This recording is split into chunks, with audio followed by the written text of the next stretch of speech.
Inside a building on the Thai-Cambodia border, we found rooms designed to resemble police stations from countries including Singapore, Brazil, and India. These weren't real. They were sets used to fleece people across the world out of their money. The sets led us to a gambling empire with deep political connections that was profiting from part of what Thai authorities say is one of Southeast Asia's largest scam and human trafficking operations. Here's how Reuters uncovered it.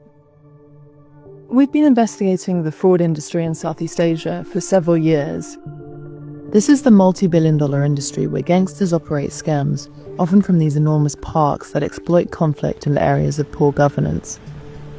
We've known for a while that Cambodia has been an epicenter of this industry, but we had an opportunity to see firsthand earlier this year after Thailand bombed and occupied a part of the Cambodia border and said that they had seized a large scam center.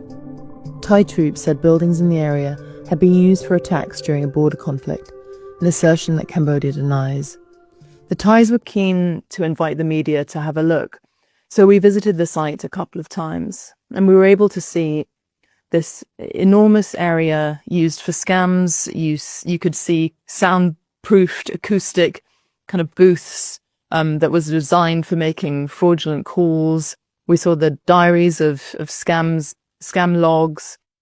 A senior Cambodian minister tasked with combating online fraud told Reuters the government is committed to working with international partners to stop scams and that Cambodia was investigating alleged fraud operations in the area we visited. He said Thai security forces should return custody of the seized locations to facilitate the probes.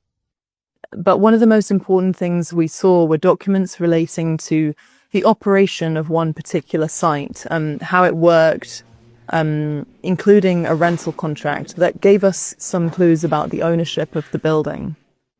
In one of the buildings, which was like an office, we found a rental contract that was leasing 3 buildings to a Chinese national. It was a casino leasing 3 buildings to a Chinese national for $200,000 a month. The casino, Royal Hill, and the conglomerate that operated it, the Lim Heng Group, did not respond to phone calls and emails seeking comment on alleged cyber scam and trafficking activities at the property. Reuters found no evidence that the Lim Heng Group was directly involved in the trafficking or fraud carried out at the casino. The Royal Thai Police, which is leading investigations into the compound, said Chinese gangsters perpetrated scams there without providing specifics about their identity. This is a sleepy Cambodia border town, so that rental price was many, many times the normal rental price in the country's capital.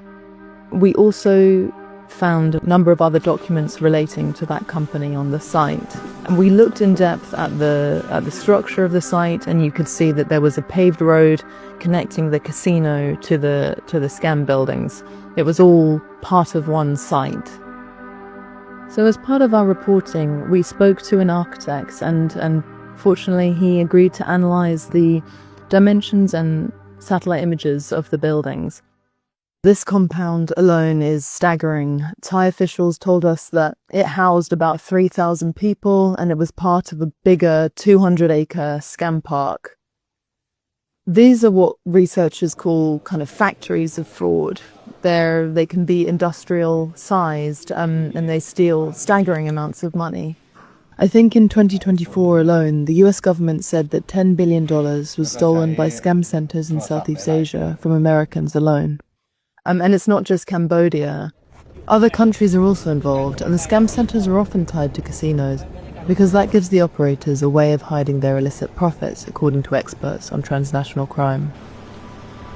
This is a huge multi-billion-dollar industry, and they target countries across the world. It's proved a really difficult issue to eradicate. There are crackdowns going on in multiple places, but often scammers move from one country to another